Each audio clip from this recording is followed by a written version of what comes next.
tell you a story of how the seed that I started at 14 became a tree that it is today.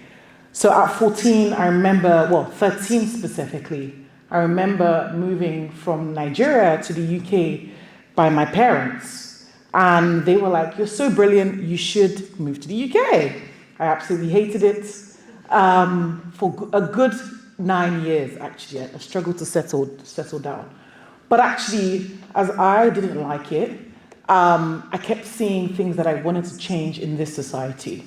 I went, and did a lot of campaigning. In fact, I was an activist. People knew me as a young activist, and I won so many awards for becoming an activist. I was probably the reason why we have the Dry January campaign. I don't know if you've heard of the Dry January campaign. Myself and 5 other teenagers were the reason why we have Dry January campaign. But let's just fast forward to going into university. And I knew that all of the work that I had done needed to actually have a sustainable impact. And I began to think about, what does that look like?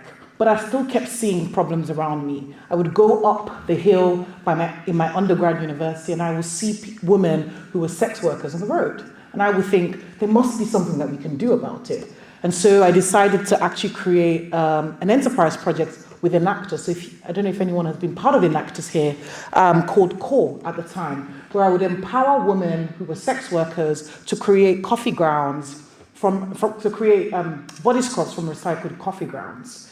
And I saw how that project became a full-blown enterprise. I would go pitching in Asda, Enterprise Rent-A-Car, Tesco, and very different enterprises to actually win money in order for us to actually make this project a reality.